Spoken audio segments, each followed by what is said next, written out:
Hey guys. Thank you everyone for coming out tonight. So today for this industry conclave, I have the pleasure of introducing Aten and George from Ellie, and we'll be discussing their innovative chatbot which helps women with breastfeeding issues out tonight. So the structure going forward will be, they'll just be going through a quick presentation. We have a couple of questions and a predefined Q&A, and then we'll open it up for open Q&A. And as I mentioned previously, feel free to go ahead and use that Slido link with 4237 as the code if you guys want to submit questions while they're presenting. So yeah, Aten and George, more than happy to just go ahead and take it away. Awesome. Thank you. Thank you, Rahul, for hosting us and everybody here at Everyday Health. We're excited to be here. So first, I just want to first start off by asking, how many of you have woken up to the sound of a crying baby? Raise your hand. Okay. So you'll understand when I tell you that a woman we spoke with woke up to that sound. It was 3 days after birth, 2 in the morning, and her newborn daughter woke up because she was hungry. And so as this mom went to go breastfeed her daughter, she felt a slight pain in her chest. Unsure what was going on, she did what many moms do at that time of night, was read through a lot of different articles. But after 30 minutes of reading through different articles, she didn't feel confident in the answers she was receiving, and she felt there was a lot of contradictory advice out there. So after 30 minutes, she felt really stressed out and quite frankly, helpless. Ultimately, this mom started blaming herself, which unfortunately a lot of moms do in that scenario, and lost her confidence in her ability to breastfeed. Now, this was a story we kept hearing over and over again. And there was a larger foundational need from the moms that we spoke with, which was that these new moms needed access to immediate and credible breastfeeding information so they can feel in control of the welfare of their child from birth.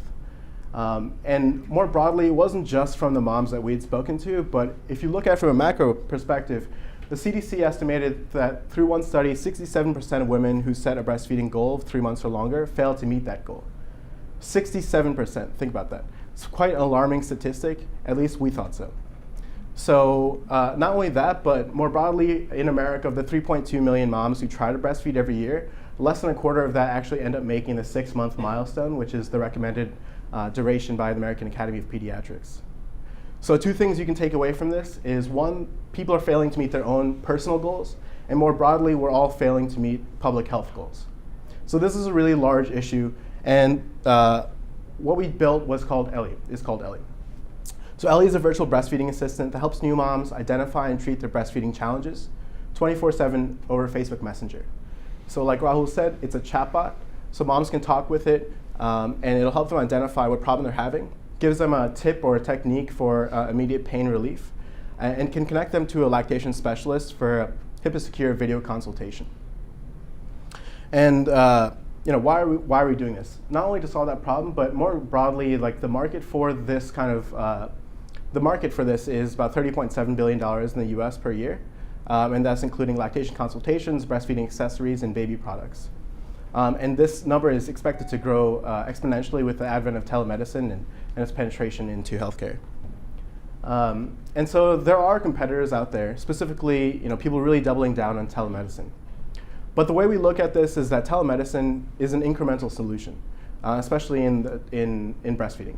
What we want to do is essentially flip the model. Currently, even with telemedicine, a mom has to first identify she's having a problem, figure out how severe a problem that is, then figure out where to get help, and then figure out if she can afford it.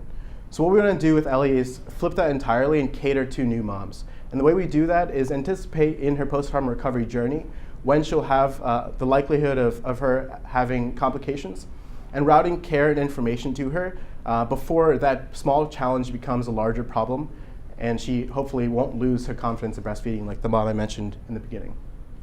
Now this scalable, targeted, personalized program is something we're excited to talk about today. It's called the Ellie Care program. And the Ellie Care program is a 3-step program that helps new moms achieve their breastfeeding goals. And we do that by intake, so we get a mom while she's pregnant to identify what her breastfeeding goals are. And then we assess it, much like a bank would assess credit worthiness. So we essentially understand how likely she is from achieving her goal based on health indicators. And then we can specifically tailor the care we're providing and the information through Ellie to anticipate where she's going to have issues and continue her on her path to meeting her goal. And so the next steps of this are the chatbot has been available now for about 6 months. We've had about 1,000 users, keeping the marketing pretty low here just in New York. And the Ellie Care program is currently being designed. So the intake and assessments being designed should take about next 2 months. And the guided support program is something we're piloting with the NYU Public Health Lab over the next 3 months. And the goal behind that pilot is to hopefully improve breastfeeding success rate by 15% of the 67% failure rate that the CDC concluded. So those were the next steps we have. I just wanted to give you guys a quick introduction of what we're doing and why this is. We'll, I'm sure, get through much more stuff during a conversation. But that's just a general overview of what Ellie is and why we're here. Thank you.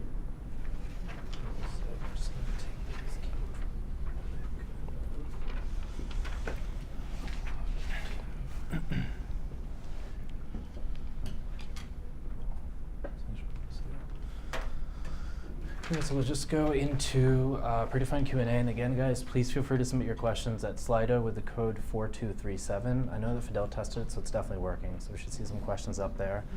But Ethan and George, can you guys just introduce yourselves a little bit and tell us about your respective backgrounds? Yeah, sure. So my background is in UX design.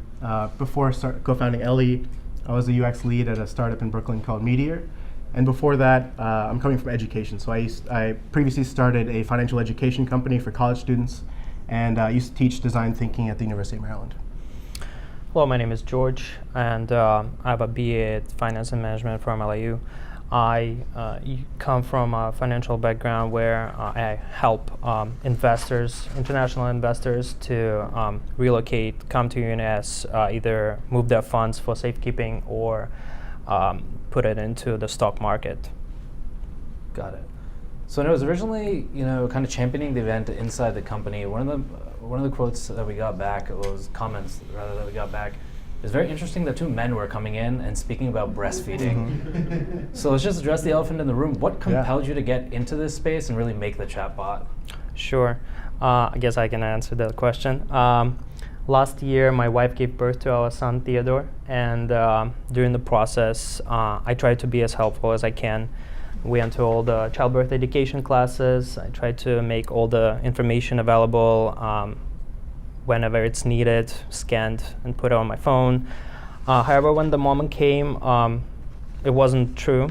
There was a lot of information, and I noticed a lot of stress that was associated with the prenatal stage with L&D and postpartum recovery. So I started doing this, and we find ourselves doing it full time, and here we are. Yeah, I don't have kids, so what really got me into this was a combination of things. One, it really is the use case, right? Like, we heard that mom's story, and it was so compelling. Like, the way she described it was like alone, helpless with a newborn baby, middle of the night. How could you, how does your heart not get torn by that story, essentially? And so that was like, okay, that person needs help. That's a real use case. We need to help that person. And then specifically for me, coming from education, it just seemed like a really interesting challenge because when you're that tired and you have to learn something that quickly to put into use to, essentially care for the welfare of your child, it's a really challenging education problem at the core of it. So how do we teach people, in a small bite-sized way, information that is immediately relevant to them, that they put into use immediately. So I think that's really, the challenge of that is really exciting.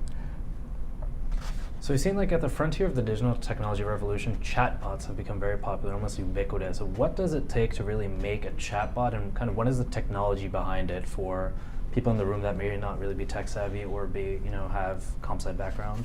Sure. So chatbot is a very general term. Even the way you call Bank of America or whatever it is, and they say press 8 for, asset management, whatever it is. That's a chatbot technically, right? They're asking you prompts and you're responding with numbers. So that is a very basic way. So that goes from everything from that to the assistants that Google and Amazon are creating. And there's a wide variety in between. So the chatbot we've created is, so you can actually text it. So it's not like you're texting your friend. It's more in structured responses. And this is done for two reasons. One, because at our stage, it's much easier to do that and prototype and test much more rapidly. But also, if you think about the use case of the mom breastfeeding, she's holding a baby in one arm, breastfeeding, her baby's flustered most likely, going kind of crazy. So the limited amount of typing we want, the limited amount of typing that we can kind of help the mom achieve is actually beneficial, because she doesn't have to think about what is my problem, how do I type this, and then hold a baby and a phone at the same time. She's just saying yes, no, like I'm having breast discomfort, this happened, this didn't happen. And so it's very like designed in a way that's quick response and limited thinking, because in this, in this scenario, you don't want to have to think, you don't want to have to read. This is the whole problem, right? So ours is based on a logic flow. So many chatbots are based on certain keywords and things like that that will guide them through the library of information. Ours is based on like a logic tree. So we work with lactation consultants and pediatricians, and so through that we identified the key markers of, if she's having nipple pain, is she pumping? If she's not pumping, then what else could it be? And sort of those symptoms that propagate these problems. So at the core of it, it's very preliminary, what we've built, but we found that a lot of moms really enjoy what we've designed. So I know that you briefly touched upon this in the presentation, but how do you really see the chatbot evolving in the future, say 6 months to about a year out? Yeah. So the chatbot itself, so the Check with Ellie is the Facebook Messenger chatbot, which is separate from the Ellie Care program, which I was mentioning before. So the Check with Ellie, anyone with Facebook Messenger can jump on it right now. You just type in Check with Ellie on Facebook Messenger and you can start chatting with it. So key differentiation between that and Ellie Care, or the chatbot in the future, is that the Ellie Facebook Messenger bot obviously is not HIPAA secure, right? So that's also the reason why we don't allow typing, because we can't actually take any PHI in it. But also it's free, right? So like there's a core of our business that we identified that this is a problem not just for a specific subset of the population, but this is a larger problem for a lot of women of many different social economic backgrounds. So having a free chatbot on a platform that supports 900 million users across the world helps us test it. It's a great marketing channel, I'm not gonna lie to you, but it's also a really great way for us to expand our impact.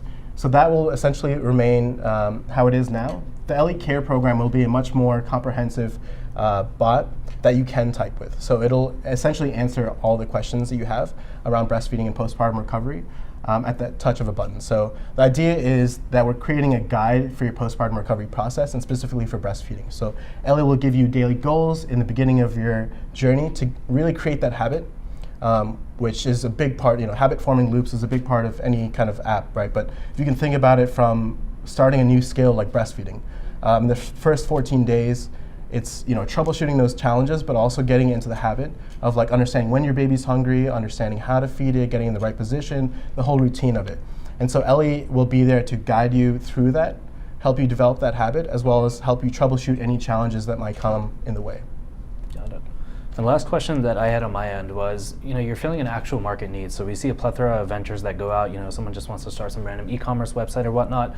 But I do applaud you two for fulfilling an actual market need. Regardless of that, whenever you're starting a venture, there's probably a bunch of challenges that you guys face. Can you just speak a little bit about the challenges that you guys face, and maybe how you guys pivoted at any point to fulfill your market need a little bit better? Yeah. Sure. The biggest challenge that we have at the moment is to get medical professionals such as OBGYN doctors and pediatricians to recommend this tool to their patients. And in order to achieve this goal, that's why we creating Ellie Care program, and that's why we're getting medical advisory board together. We have various professionals join us already, and we looking to obtain a couple more just to finalize it. Yeah, just to piggyback off that. So like the penetration to the medical sort of associations and boards and that thing is something that is a challenge for us. Neither of us are doctors, right? And so we're balancing that out. We just brought on 2 advisors this week, actually. One is a pediatrician with 3 kids. She used to be a lactation consultant, nationally recognized for breastfeeding research. And then another one is chief medical officer of a Fortune 50 company. And so we're getting a lot of different insights, both doctors, and so that's going to be really helpful moving forward. You were talking about pivoting. So actually breastfeeding wasn't our original aim. So like George talked about with his experience, the sort of prenatal space was really where we started focusing on. And initially we were saying, okay, like how do we get someone to understand what's going to happen next? What is the next thing I have to think about? And for many reasons that sort of wasn't the best use case, but primarily is because there's so much information. There's so many variables.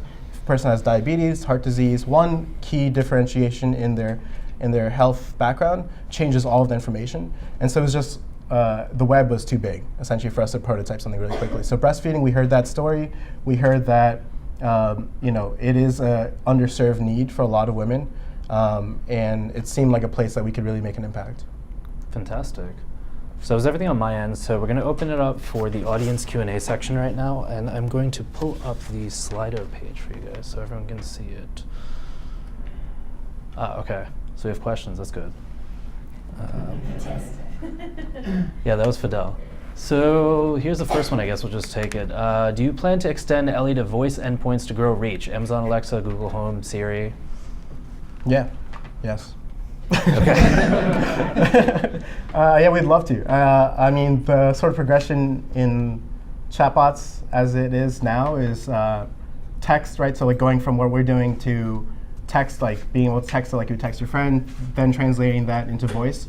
So once the sort of categories and keywords are established, it's not that difficult to go into voice. The bigger thing here is like, ability for that to actually benefit you. There's only so much a person can say to you that's going to help you with breastfeeding. Maybe you can answer certain questions, but it's a lot about visuals. So like, I think it's called Amazon Look or Alexa Look or something like that, where like, you're looking at, that has a camera and it's like, oh, like you should wear this color because it's more fashionable or whatever, right? And that connects to the TV. So something like that would be like really beneficial. Specifically with just voice, I think there's limitations compared to like adherence sort of use cases like diabetes and stuff. Okay. Can we see a demo? Maybe we can do that at the end once we get through all these questions. You should be able to just show a demo on Facebook Messenger, right? Mm-hmm. All right, cool. So Sure. we'll come back to that. What kind of health identifiers are you guys looking at to help identify moms who may have trouble breastfeeding during the assessment process? So the CDC concluded in the same study that there was like 17 key health indicators that help assess the woman's likelihood of breastfeeding. So some of them are like obesity, smoking. Then there's also like C-section is going to change the course of your breastfeeding duration. But one of the most interesting ones is actually like perceived intention, right? So like if a mom wants to necessarily breastfeed for like, let's say 6 months or a year, having that goal actually is counterintuitive because that means that more likely that she's going to fail to continue breastfeeding as long as a woman who's going to breastfeed for only 2 months. And so a big part of what we want to do is help establish realistic goals so that people aren't so overwhelmed by, like the same thing right now with January, right? People are creating New Year's resolutions. When you create a New Year's resolution that's like so hyperbolic, it becomes very difficult and it's easy for you to go day to day without saying like, oh, like I failed today. When you create a smaller, more realistic goal, it's easier to hit. But the problem is a lot of people don't understand what it means to go through that full year or 6 months or 3 months. And so through that assessment process, we want to, get those 17 health indicators, but also like give them information. Like, if you think about it, like at point of sale, right? Like if you're going to talk about X product or Y strategy, the cashier might give you some tips about, well, this is going to help you do that. This is going to help you do that. And so what we want to do is make a digital format of that for when women are in the prenatal phase to understand what they might want to do as far as breastfeeding postpartum go, from strategy as well as products and services that they can utilize. All right, I know who this one came from, but since lactation consultants are informally known as LCs, did you ever consider calling the bot Elsie instead of Ellie? No. Not really. Where were you a year ago? No, I'm kidding. No, actually, Ellie means bright light in Greek, and so like when we heard that woman's story, we were like, she needs a bright light in the middle of the night, like a night light would be. So Ellie is that bright light that helps her get through the night. So that's where Ellie came from. Okay, But I like Elsie too. there's the story. Allison. Have any moms commented on the chatbot not feeling human enough? Is this a need for moms, or do they not mind that they are chatting with a bot? Yeah, I mean, it depends. This is like where it depends on like the user, right? So like not every mom is gonna like speaking with a robot. But of the 1,000 moms that have used Ellie so far, we've gotten really positive feedback. And some women who went through the bot actually used lactation services and felt really helped by that too. And so this is like going back to your chatbot question, right? Like there's gonna be different user segments that adopt this technology quicker. But the moms who do adopt it and who use our product, that constant engagement, the constant communication, the fast-paced like question answer is really hard to replicate from a human perspective. And so, yeah, some moms do comment. I would rather talk to a human person, and that's why we have the video consultation. But for the moms who want to seek other, just human contact, we're okay saying that that's not what we do. We've built this bot that's scalable. Fair enough. Can you discuss your product from a legal or compliance point of view? Is this considered medical advice? Sure.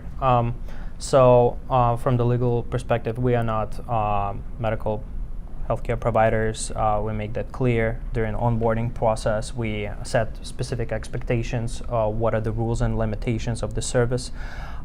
We also have specific markers specific questions that identify whether this is potentially a critical situation or not, or it could be, and therefore you should contact your healthcare provider immediately. For example, if we're talking about a specific breast discomfort, and we ask, and you say yes to a question, do you have fever or not? Fever is one of the key indicators that potentially it could be something more serious like mastitis or yeast infection, and you need to contact your healthcare provider immediately. Got it. Yeah. So we really look at this as a troubleshooting bot as opposed to a diagnostic bot, and that, like, you're a product guy, right? So like from the product perspective, that's also part of why we built this MVP the way we did. Because we can't take personal health information, we can't. It's beneficial on both sides, right? We also can't diagnose as a result. So in the terms of service, it says it's educational. At no point do we say we recommend this, right? It's all suggestion-based. And so that part of it, the diagnostic, the recommendation, is something that we're designing for the Ellie Care program, but that is something that we do with clinical practitioners by our side. Okay. What is the most surprising thing you've learned from your initial users? How has that changed your approach or assumptions about the product? We did a lot of interviews and studies. We created a number of prototypes. We tested, and every time, every feature that we have is based on user feedback. So in the sense, everything that Check with Ellie is based on user feedback, and that's how it was taking shape since the beginning, day zero. One surprising thing for me was, like, our first customer was this woman in Staten Island, and like she used two video consultations, and so our first customer, we were really trying to get to know her, like what her whole deal is pretty much, and she kind of told us this other story about how she had already seen pediatrician and two lactation consultants in Staten Island who gave her really negative advice. Like one person told her to give up, and another person told her it's not gonna there's a whole overdiagnosis of tongue tie, right? So that's a when the baby's tongue is tied to the bottom of their mouth, they can't latch properly, right? So they can't breastfeed properly, and so that's going around. And so there was a misdiagnosis of tongue tie. LC told her not to continue to switch the formula, and so then when she got to us, she was desperate. She was super desperate, and she was like, I just need help right now. And we choose our lactation consultants. They're all IBCLCs, so they're sort of top certification. But also beyond that, we choose them for their personality, right? Their ability to not be judgmental, because that's a big problem, both online and in person in this industry. And she found a lot of help from this. And kind of the feedback she gave from us was that it was really helpful, and that not only was Ellie helpful, but that she couldn't find a quality lactation consultant, which was really surprising to me, because there are LCs out there, and they've kind of been out here for a while. But the fact that she was not even 2 miles away from us and still couldn't find effective healthcare solutions, that was really surprising to me. So from a product perspective, I'm curious about one thing. So when you say that a lot of the iterations have come from user feedback, there's many cases when you ask people what would they like to see in a product, they'll give you this giant wish list of everything that should be in there, and it should be like a magic bullet. How has the experience been of really filtering through that and getting advice that is, I guess, pertinent from the perspective of the LCs, and that it's actually applicable within the domains of legality and whatnot? Sure. So it's a balancing act, as you know. But initially, we just focused on the mom, right? So like, we were pretty naive in the stakeholder map of this initially. We were just really focusing on moms, talking to a lot of moms, new and expecting moms. And then we started bringing in LCs, and then we started talking to pediatricians, and then we started talking to family members. And so like, the more stakeholders that came into the picture, the more our understanding of all the parties and like their intentions really grew as well. And so like, from the legal perspective and like the product perspective, we have a mission to help guide new moms in breastfeeding. We provide support and education, and so that's at the core of our mission. And so everything we do is around that. So we also, not just from the user perspective, from the competition perspective too, right? As far as we know, we're the only breastfeeding chatbot out there that is currently available. And so it's a new thing that we're doing, and we have a specific direction we want to go in. And so what we're really balancing is finding those people who are those first innovators, you want to call them, right? The people who really understand like how this can be helpful, and the people who use it at 2 a.m. at night. The legal perspective is essentially going back to the not really taking in PHI initially. And so from that perspective, we are balancing like liability from the medical perspective and being in the healthcare industry while moving really quickly. And so we negate all of the complications of PHI, of HIPAA, of NLP, right, natural language processing. So we said, okay, these are the things that are going to slow us down 18 to 24 months. Let's just drop all that and let's test these assumptions really quickly, prototype really fast, and that's what we've been doing. Great. Last question that we have is, how do you generate revenue? That's a great question. And like video, so essentially the chatbot itself is free for everybody to use, but every situation is unique, and sometimes there is no one solution that fits all. And that's why we have video consultations available, where at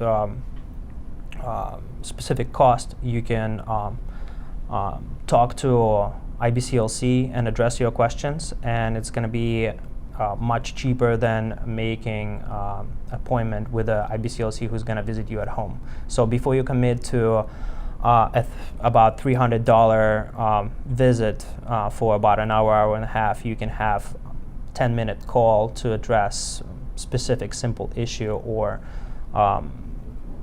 get a solution for something that might not be critical at all, and vice versa. Yeah, so that's currently how we make money with lactation services available through the chatbot.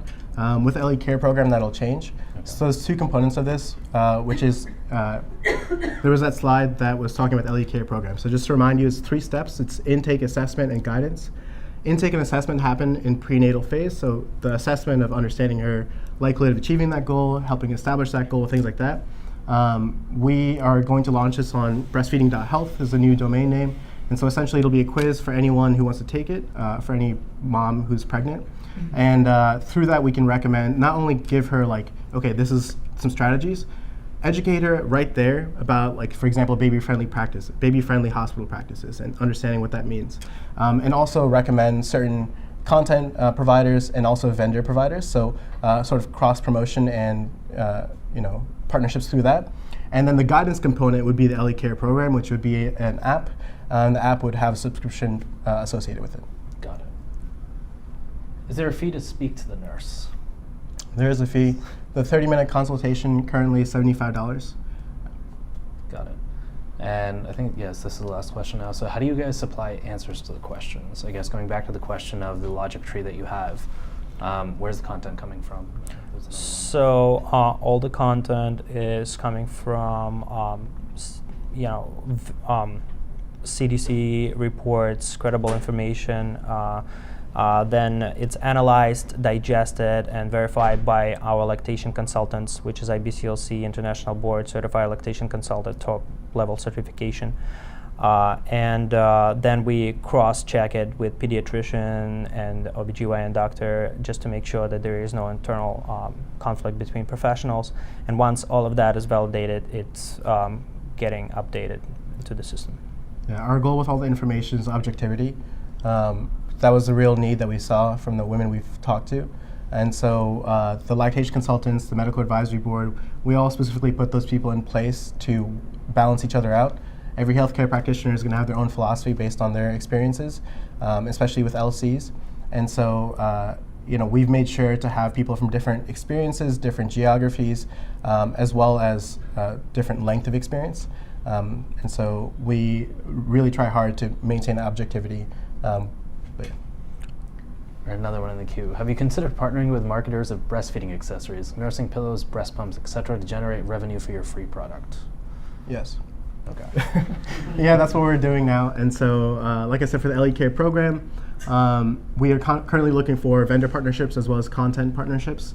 And so that would offset the cost to the consumer. Got it.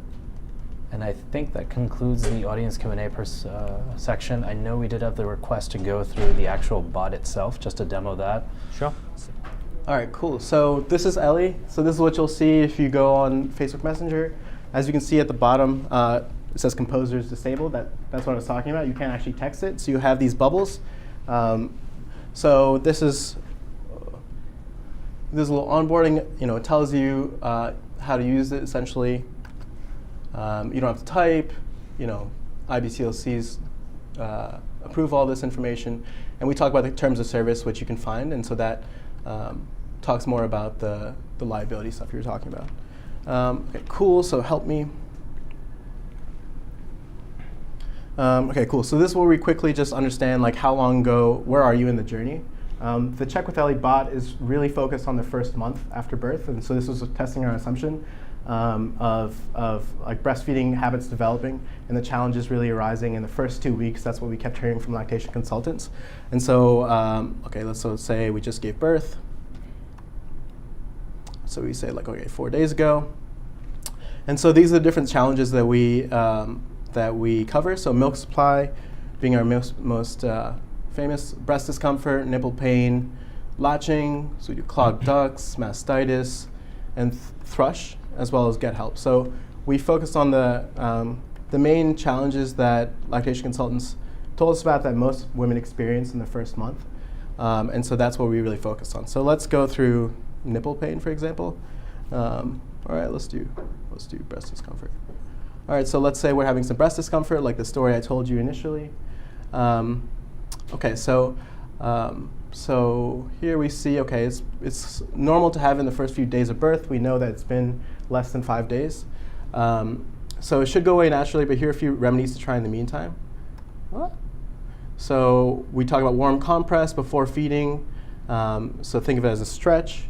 Talking about a cold compress with rinsed cabbage, which, that actually, you're asking about what's surprising. That was the most surprising to me, that you could ail moms with cabbage.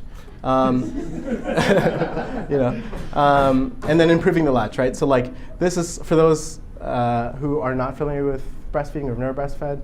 Latching is everything, right? So a lot of this logic tree goes back to latching. So quickly we're doing, yes, no, did this help? This is from a product perspective, this quick feedback loop to understand if we should adjust any of these. So let's say okay, no, it didn't help me at all. This was garbage. Okay, so what would you like to do? Would you like to speak to an LC, do the video consultation, or would you like to improve the latch? So what do you guys want to do? Speak to LC? Improve the latch? All right, well, I'll show both then. How about that? All right, so let's improve the latch. So we created a latching video. So there's a step-by-step tutorial about how to latch. And so then, assuming the mom watches that, we can also help her identify the baby's output.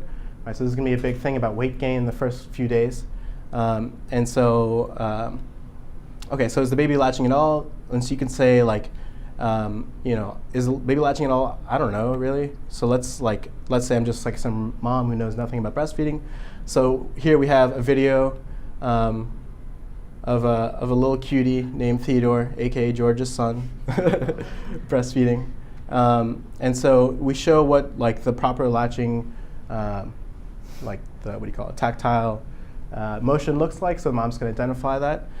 So we can say, okay, yeah, that's pretty much what my baby looks like when it's breastfeeding. Is baby gaining weight, right? So this is going to be a big indicator. So there is show of hands, who has kids here? Okay, all right. So for those, like when you get discharged from the hospital, there are certain check-ins you're gonna have to have with the pediatrician. One of the check-ins is at 10 days-ish, or in the first week really. And a lot of moms freak out about baby gaining weight in that first time. There's a big thing about understanding if the baby's feeding enough, X, Y, Z. So a lot of moms freak out about that. So like in the first 5 days, you're not gonna really know. So let's say, okay, no, my baby's not gaining weight. Okay, so it's common. It takes about 10 to 14 days for babies to return to their birth weight, right? So like what we're also trying to do is quell fears immediately, because we have talking to a lot of moms and figure out like there are common fears across the board, especially around milk supply. So educating them about colostrum very early on to say like, it's not going to be like 2-gallon jug of milk day one, right? A lot of moms think that, and so they get really freaked out about like, well, I can't provide for my kid, my milk's not coming in, and that actually, hurts your milk supply even more. So getting them to understand like very quickly, like this is the assumption. We think we know where you're going with this. Listen, it's nothing to worry about. Don't freak out. And so same way George was talking about how we sort of defer to clinicians whenever possible, we also quell fears whenever possible too. Okay, cool. So like, let's say there's a bunch of other things, and I welcome you guys to try more of it. So let's say we want to speak to an LC. Okay, so we can. So we do two things. We do like our product, our service is doing the video consultation, but some moms want that face-to-face visit. So we also have a way for moms to figure out, who is the best IBCLC in their area, and so help them identify somebody who can come to their house. So, okay, we want to book a consult. This goes to a separate Ellie Care type form, so we do a quick information. We don't have to go through this, but essentially this connects you to a third-party platform, and this is sort of how we're bridging between the very quick model of testing and rapidly prototyping and still maintaining HIPAA certification. So there's a third-party service we're using for hosting our HIPAA video consultations, and so that connects outside of Facebook, obviously. But yeah, so that's Ellie. Anything else you guys want to see? Any questions? Any questions, anyone? Did you get dads? What's that? Did you get dads trying to do this, or? We have had some dads use it. Yeah. Yeah. Some of the other ways sorry, did you have a follow-up question? Okay. Some of the other ways that we can help moms, so we have the connection to IBCLCs. We also have recommended product lists. We have a blog with a couple of key topics, foundational things. There's a hotline here, support, so we help moms find La Leche League groups in their area. And then we connect to specific blogs about safe medication and those types of questions. Yeah. Question? One more. Yeah. Do you have LCs who speak different languages? Currently it's just English. But the pediatrician we work with used to be an IBCLC, she speaks Spanish and Hindi. Anyone else? Guess if you're interested to explore, you can do so through Facebook Sure. Messenger. Yeah. Just type in check with Ellie, and at your convenience, explore. On Facebook too, so. Cool. So I think that pretty much concludes the evening. There are food and drinks still in the back, so please feel free to help yourselves to that. And thank you, Ethan and George, for coming in. Appreciate your time. Thanks. Thank you.